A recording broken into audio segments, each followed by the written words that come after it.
పరిస్థితి మొత్తం కూడా ఉత్కంఠ నెలకొంది. నేపథ్యంలో టీడీపీ నాయకులందరూ కూడా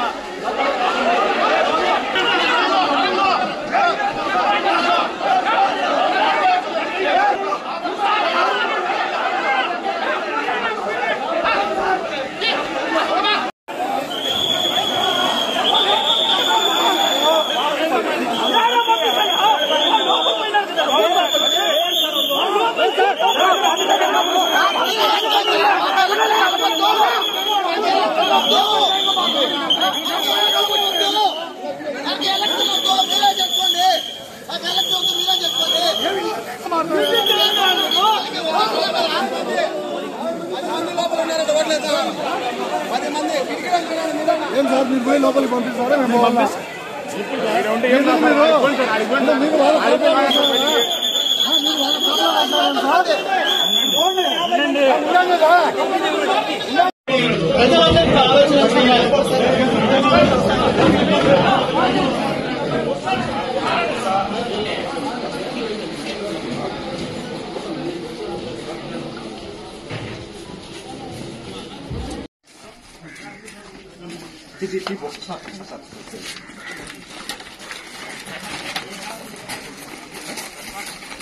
ఇది పరిస్థితి, ఇది పరిస్థితి. నిజంగా వాళ్ళు అక్కడ బూతులు క్యాప్చర్ చేసి మరి వాళ్ళు చేస్తా ఉంటే వాళ్ళను ఏం చెప్పడం లేదు. మా బండి ఉంటుందే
ప్రమాదకరమైనటువంటి పరిస్థితుల్లో ఇవాళ ప్రజాస్వామ్యం ఉంది. నేను ఒకటే మనవి చేస్తున్నా, అయ్యా నారా చంద్రబాబు నాయుడు గారు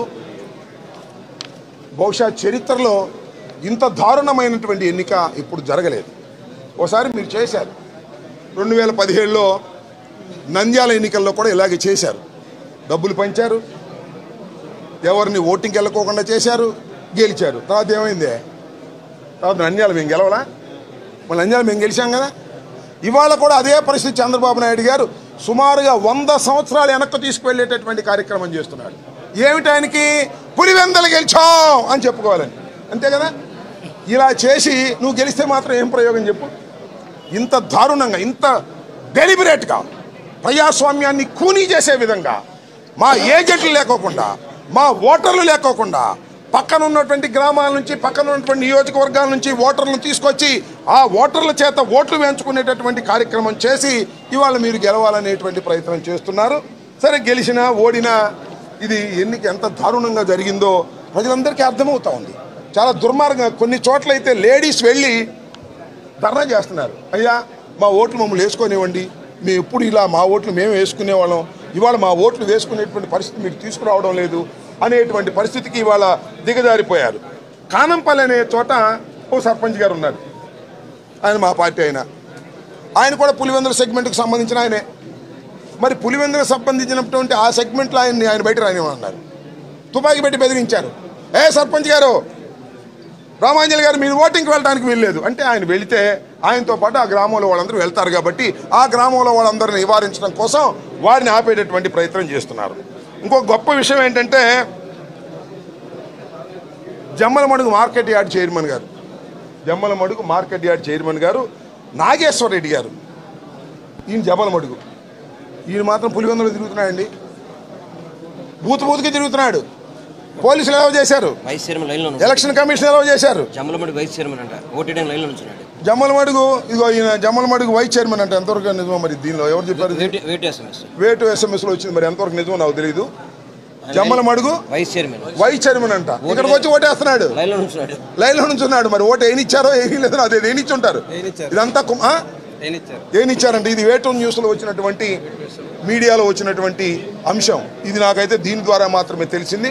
ఎంతవరకు నిజమో చెక్ చేసుకోవాల్సిన అవసరం ఉంది. సతీష్ రెడ్డి గారిని అయితే హోమ్ అరెస్ట్ చేశారు, హౌస్ అరెస్టు. ఈ విధంగా దారుణమైనటువంటి పద్ధతుల్లో ఇవాళ పులివెందుల ఒంటిమిట్ట ఎలక్షన్లు జరుగుతూ ఉన్నాయి. ఇది చాలా దారుణమైనటువంటి అంశం. ఈ విషయాన్ని మేము దృష్టిలోకి తీసుకురావడం కోసం మరి ఎలక్షన్ కమిషన్ వారికి చెప్పాం.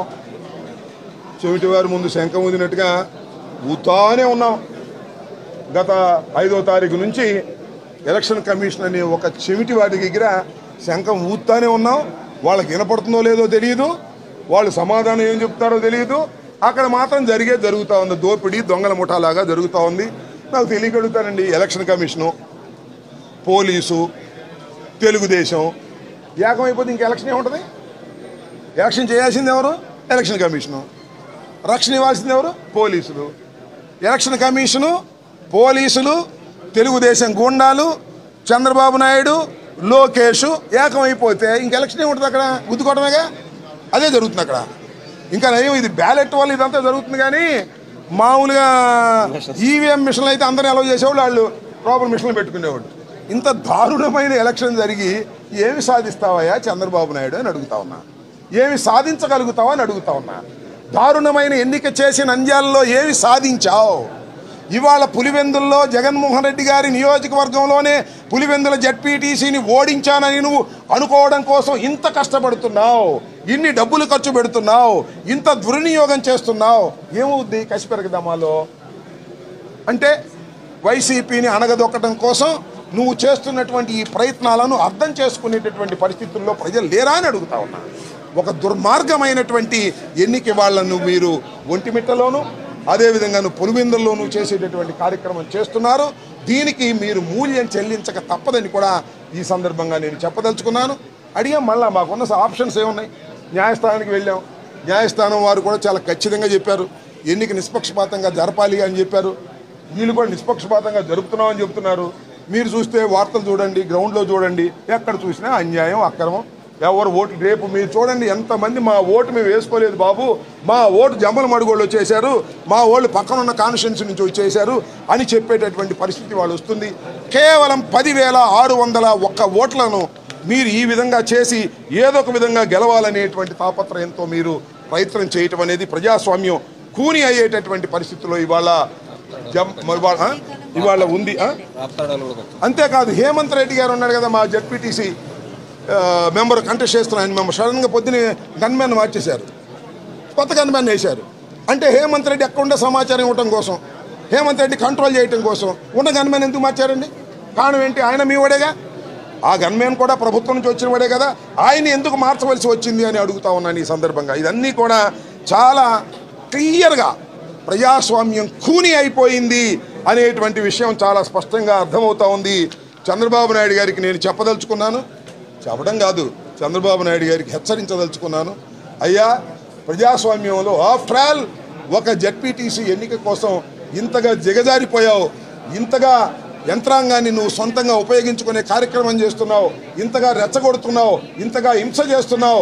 దీనికి ప్రతిఫలం నారా చంద్రబాబు నాయుడు గారు నువ్వు అనుభవించక తప్పదు రాబోయే కాలంలో, గుర్తుపెట్టుకోమని కూడా మనం చేస్తాం.